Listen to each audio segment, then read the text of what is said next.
what's up? Hello, my name is Emma, and today we are talking about the Netflix series 13 Reasons Why. This intro is going to be very brief because this video is going to be insanely long. I have completed the series 3 times. I'm kind of winging this review because I didn't finish writing down all of my notes. There's no organization, so there is no non-spoiler section. To those of you who haven't watched the show yet, my non-spoilery thoughts are I absolutely loved this show, but I do have significant problems that I'm going to be talking about in the review. That's really it. Go watch the show. Bye, non-spoiler people.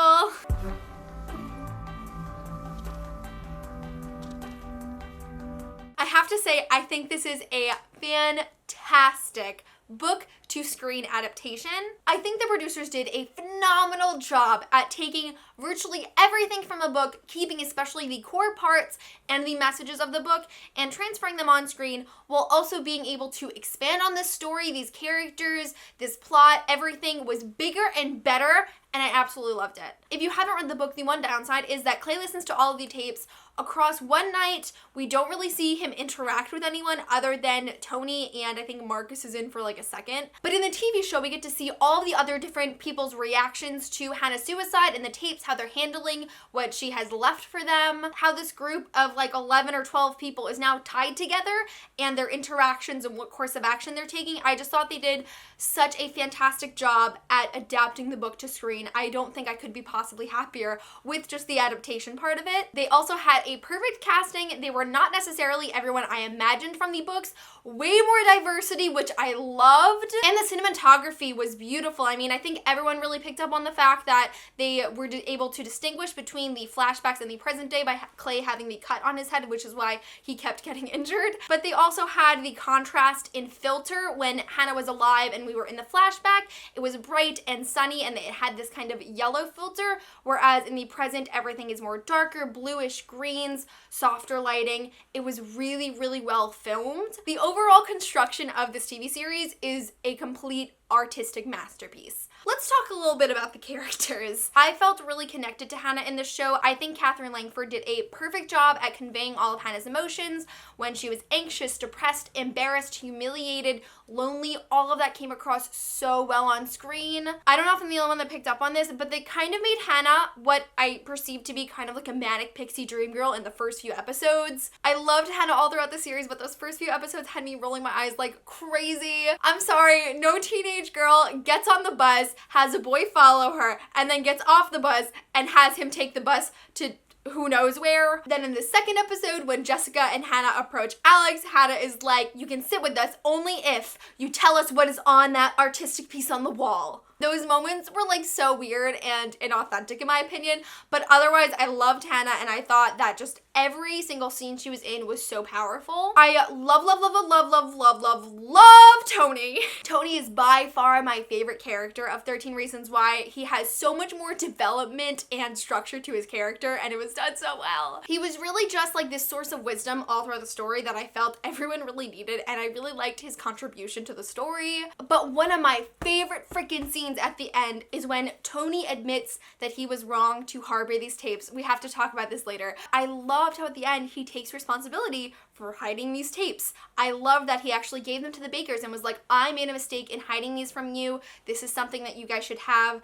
Do with it what you will. Like, that was such a strong character moment in my opinion, and it was executed perfectly. Tony is an absolute bae. Alex is another character I really loved in the show because in the book he doesn't have this much development. We don't delve into his own personal story and he is so much more likable. Alex is really the only character on these tapes that did something wrong to Hannah and took responsibility for it. He feels bad. You can tell he really regrets what he did and the role that he played. He is truly sorrowful from the bottom of his heart for what he has done, and he is really the only character that I could feel that kind of emotion from. We will talk about that cliffhanger later, but Jessica, another character I really, really loved, especially towards the end of the series when all of her secrets about her rape is coming out. Oh my goodness, my girl. I have to say, I cried more for Jessica all throughout the show than I did for Hannah, which I don't know if anyone can really relate to that. The story of Jessica's sexual assault is just so powerful in my opinion. I thought they did a fantastic job at writing the way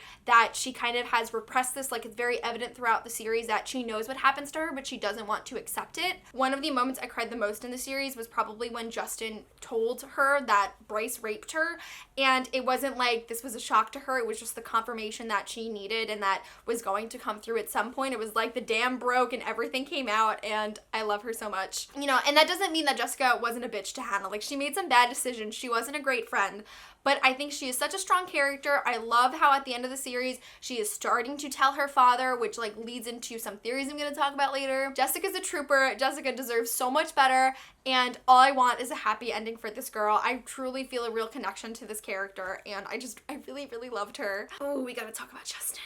I have a lot of conflict with Justin. A lot of people fangirl over him, but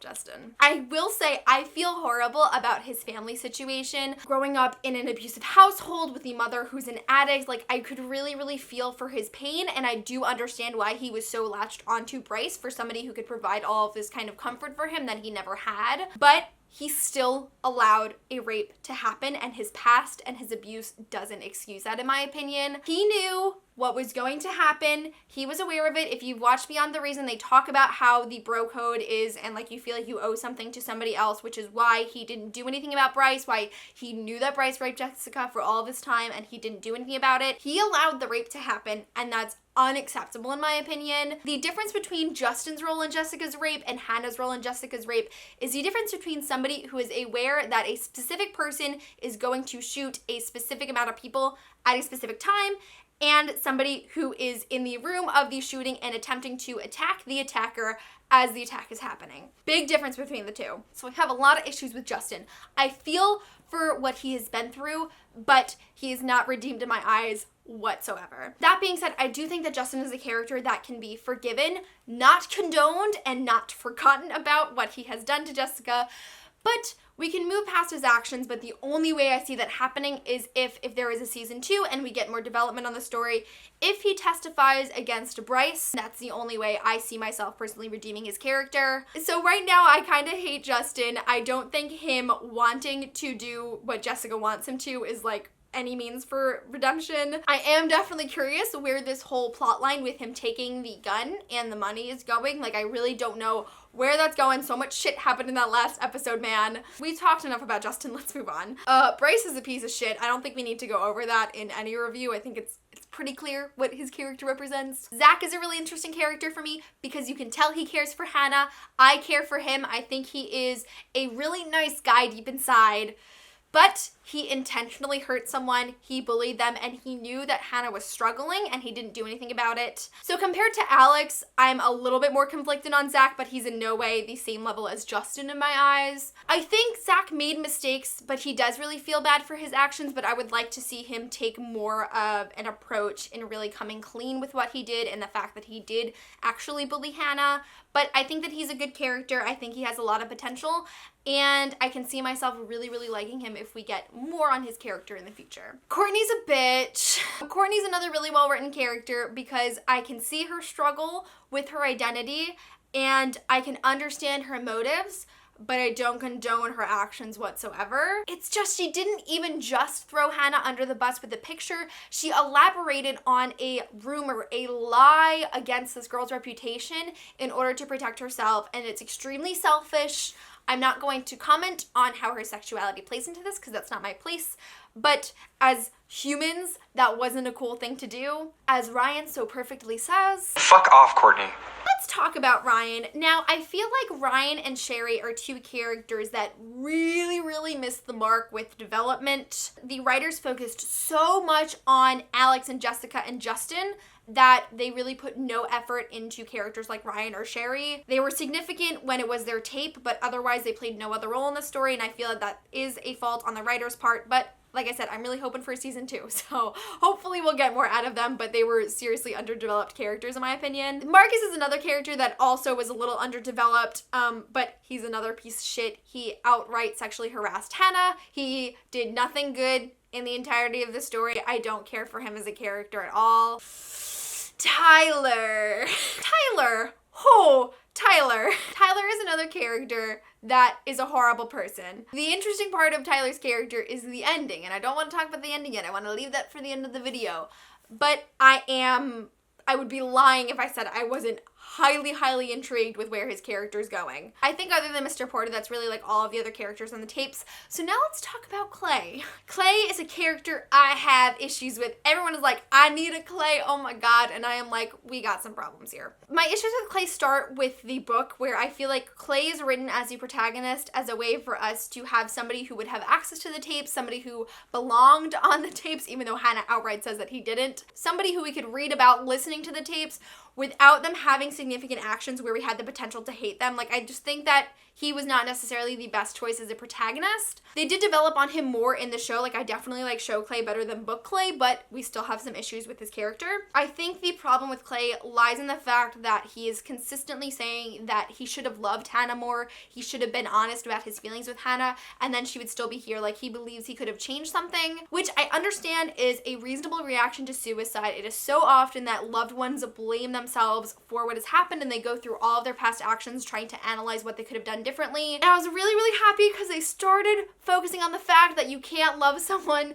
to be alive. Like Tony and Clay, when they're on the cliff, he's having this conversation that like, you think you could have changed anything? What does that make you, God? And there are significant moments where Tony is like, this was Hannah's decision, and Courtney says it too. Like they were getting there. It was almost there. But the message still ends with Clay being like, I should have loved her. Like Hannah says, why didn't you say any of this to me when I was alive? Which implies that if Clay had loved her and said something to her, she would still be alive, which is extremely harmful and not something that should be promoted. When we talk about romanticizing suicide, these are the types of situations we're talking about. Whether it is somebody who believes that they can save somebody from suicide by loving them, or it is somebody who is threatening suicide because they want the other person to love them. These situations are very harmful. They are not things that should be promoted, especially in a show geared towards teens. So I have a significant problem with the way it was handled. They made so many good efforts, but it just didn't come through in the end for me personally. With those problems in mind, I do still love Clay. I think he is such a compassionate individual. I love how at the ending he reaches out to Sky. That was a really great moment for me as somebody who was watching this show. Like, I love how it came full circle where he was like, I'm going to make a difference to somebody who might be in need right now. Like, I felt like that was a really great way for them to leave off his character. His perseverance and his determination and his sense of justice for doing what is right was really important to me. Like Tony, I love the fact that Clay hands in the tapes. He does pass them on like he does in the book, but I feel like the way it went about in the show was so much stronger than the books, where he just passes them off at the mailbox. He goes to Mr. Porter, he explains what happened and what Mr. Porter has done, and he gives them the tapes, and he knows that he has now relayed all of this information to Mr. Porter, and if he doesn't do anything with it, Clay's got some more dirt on him. As we're moving on to more significant plot points in the show, I am so happy with the decision to hand in the tapes. All the time while reading these books, I could not fathom the fact that all of these kids, what was Clay in the books? Like, he was like number 10 or 11 or something. He listened to all of these tapes. All these people listened to all of these tapes. This girl's suicide note, and they didn't do anything about it. I was appalled. You have a first-hand witness account of bullying and crimes like rape, and you're just gonna pretend like it didn't happen. So I am very happy that at the end of the book, both tapes are out into figures of authority who can do something about it. I'm confident that whether we get a season 2 or not, it is implied that the Biggers are going to use these tapes to their advantage to prove that people were bullied, that people were raped. I can't really gauge what Mr. Porter is going to do with these tapes as we leave off with him just listening to them, but they are now in the hands of people who can actually do something with these tapes. And that was very important to me. That shows that they really did want to have the message of coming clean and being open about these sort of things and doing what's right. And that was really important to me as a viewer. While the book does raise awareness for suicide, I feel like the show did a much better job at showing the ways that we can prevent suicide and like bringing awareness to just the issue of we need to be open about these topics. Like, if there's one thing I'm really, really happy the show did, it's the decision to have Tony and Clay hand in the tapes. I think one of the hardest parts of the show for me wasn't necessarily the really graphic scenes that everyone's kind of up in arms about. The hardest part of watching this show for me was watching all of these good things happen to Hannah and having to remind myself that, like, this girl is dead, like, she committed suicide, like, this wasn't enough. Especially in the book, because it was my first time reading, I was like, this is it, like, this is the point where somebody's going to reach out to her, this is where a change is going to be made, and I had to remind myself that, like, it didn't change anything for this girl. When Hannah becomes friends with Alex and Jessica, when Courtney is starting to be a friend to her, when Sherry just gives her a ride home at a party, and especially every interaction she had with Clay, especially in the show, because they really did develop on the relationship, but especially the Poetry Club. The Poetry Club fucking kills me because I know for a fact that sense of community could have done it for this girl, and Ryan fucked it up, and it didn't do anything, and that's really, really hard for me to realize and to come to terms with, that I'm watching all these good things happen, and for this one person, it wasn't enough. These moments of false hope were so heartbreaking for me, and I'm getting down just thinking about it because it was hard to watch the show knowing what has already happened, to be honest. Speaking of Hannah and Jessica and the whole sexual assault aspect of the show, now I'm not a victim of rape or sexual assault, so I don't really get a say in how it's come across on television. I will say I really, really liked the way it came across, where we have two completely different reactions to being a victim of sexual assault. We have Hannah, who is somebody who felt they were completely broken over their rape, and they committed suicide as a result of it, which I am positive rape victims do often consider.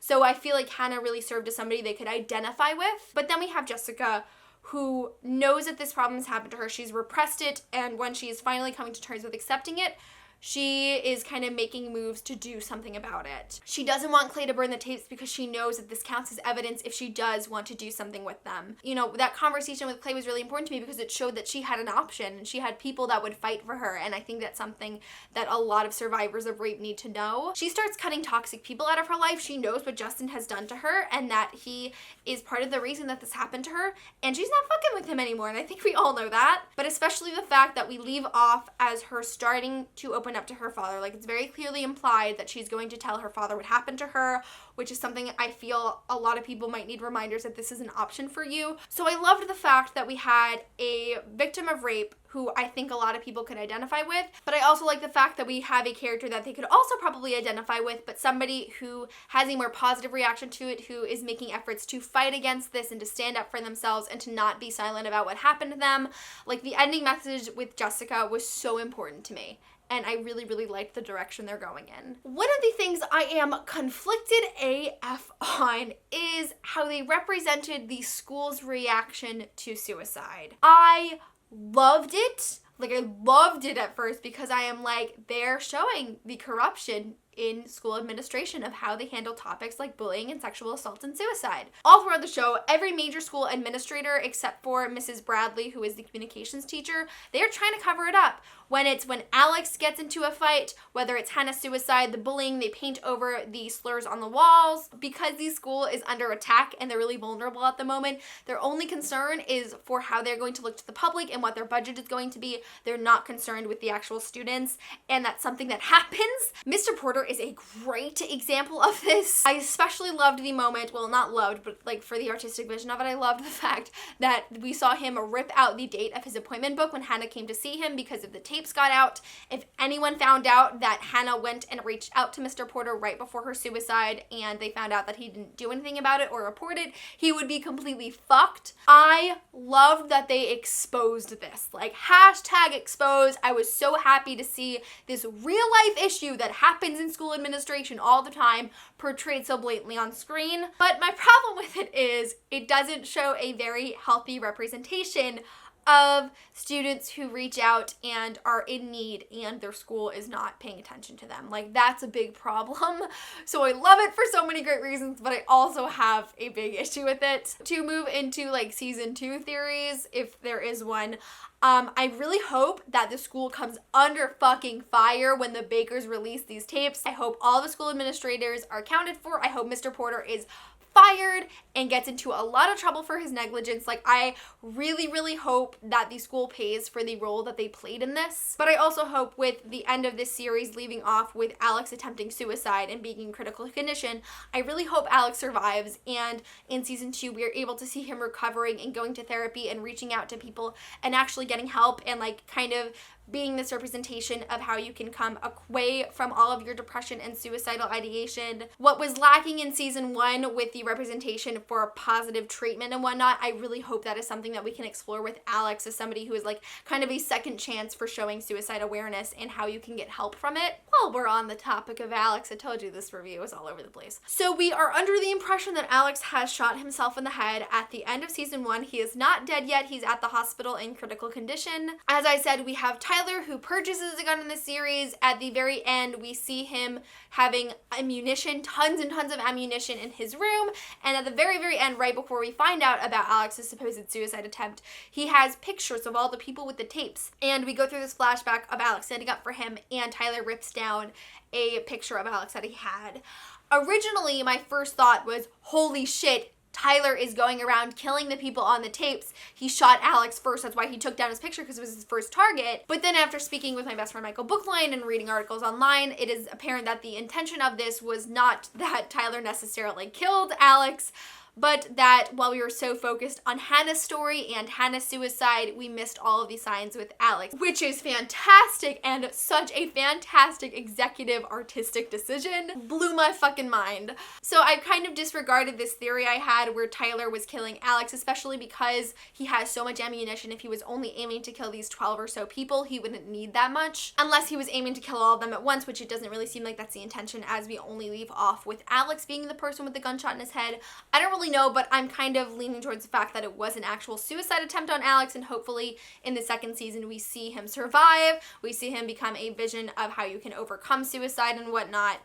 I do think that Tyler's plan is currently to shoot up the school. I really have high hopes that there's going to be a season 2. Like, I heard it was like Netflix's #1 original series ever for premiering. I really, really have hope, and I think there's so much great potential for a season 2, especially because there is just so much they left off with that they can do with the season 2. And let me be clear, it is not frequent that I want an adaptation to continue without book content. Like, book content for 13 Reasons Why is done. Everything now would strictly be the writer's artistic vision and everything, so it's a lot for me to say I want a season 2. But I do think having this kind of overlying theme of a potential school shooting is really interesting. It's something I would like to see developed, because that is something that a lot of kids need awareness for as well. And like I said, we also have Justin, who leaves the end with a gun. Everyone fucking has guns nowadays. I don't know what they're doing with that. There's obviously a plan in mind. Like, they wouldn't just have him walk away with a gun with no reason.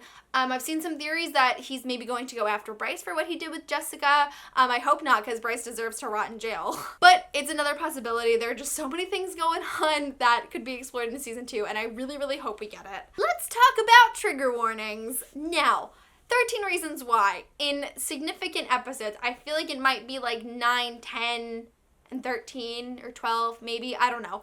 Certain episodes had a kind of viewer discretion is advised, like this episode contains graphic depictions of sexual assault and rape and suicide and violence. I want to start off by saying I think it is so fantastic that they actually included some trigger warnings, because I don't think I've ever seen a television show do that before. I think it's really important that they are giving their audience the option to view this episode where, you know, you're being told that this is something that might trigger you. Like, be aware, watch this episode with caution, because it may be something that can impact you significantly. I think that shows a lot of respect for their audience, and I have a lot of respect for the producers for including them. That being said, I have a problem with the fact that they weren't as prominent as they should have been. In like episode 5, I think it is, we have this vision of Hannah on the gym floor with her wrist slit. She has blood everywhere. I think that really warranted a trigger warning if you were going to include it in the final episode where she commits that act. I believe there are other moments in the show where there are kind of like flashes of Jessica's sexual assault that also warranted a trigger warning. So I think it is absolutely fantastic that they included them. I'm super happy with that. I just would have liked to see them have included them more and been more aware of the content they were putting out. But again, I think that's something that can improve if we get a second season. Obviously, I'm really, really pushing for a second season. Now let's talk about one of the big problems I have for the show. I have a massive problem with the depiction of Hannah's suicide, and it starts with the fact that they changed it from the books. This is not one of those instances where I'm being very critical of a book to screen adaptation because I'm like a book snob and I think the books are better or anything like that. It's nothing like that. If you didn't know, in the books, Hannah does not cut her wrists in order to commit suicide. She takes pills. And I have a big problem with the fact that they changed it to something that is obviously way more graphic. Not saying that seeing a young girl take pills to commit suicide would be any less severe, but just the fact that it is visually more graphic, I have a problem with. You know, I knew this was happening before I watched it, and I had a problem when I thought about it. But I also watched Beyond the Reasons, and they talked about how they thought it was important to incorporate a really graphic depiction of suicide, like to show teens what was going on. I don't remember exactly what the wording was. But they said they had a reason for showing Hannah's suicide the way it was. But in my personal opinion, I don't think any of that would have not come across if they had kept it the original way. Everything they were trying to achieve and what they said in Beyond the Reasons could have been achieved with them continuing it with Hannah taking the pills and not committing suicide with the method she did. While I understand they had good intentions, it immediately felt like they were just trying to shock the audience, like they just wanted something visual on screen, and it wasn't really about the message. It was about like doing something different. It absolutely felt like a decision made for shock value, and I have a huge problem with that. There's also the fact that there are significant suicide organizations, and I will leave a link below, where they explain proper ways on how to approach suicide in media. And it explicitly says that you should not have graphic depictions of suicide on TV. It hires the suicide rates. There have been tons and tons and tons of suicide helplines that have received calls because people are triggered by the ending of 13 Reasons Why. And I'm not going to blame them for disregarding a trigger warning. It's the fact that they went against actual empirical research on how to portray suicide online that I have a problem with.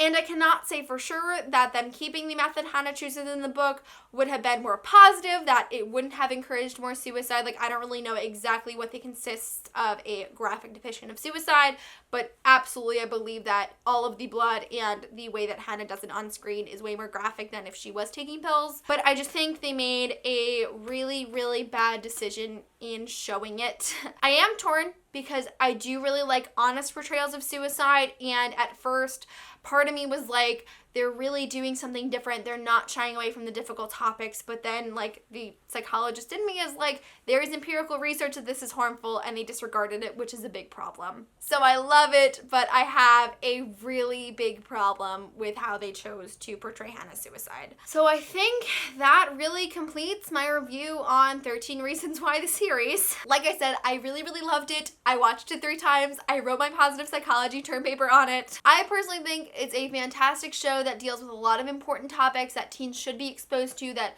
should be getting all of this attention in the media, because it's not something that often does. But I do understand the concerns about it. I have my own personal concerns. I fully understand why people are boycotting the show and think it's very harmful, because I feel the same way about certain parts of it. But I do really hope for season 2, and I think a lot of the problems that they did have in season 1 can be improved if they just listen to feedback. That's really it though. I would love to know your feelings on this show, whether it is really, really positive or if you absolutely hate it. Just don't attack anyone, because I know that there are so many divided opinions on it. Like, you can love it or you can hate it, and I'm not going to think of you differently, and I just ask that you respect everyone in the comments, because I know this is a very heated topic of discussion lately. But that is it for this video. Thank you guys so much for watching, and I will see you soon for a new video. Bye!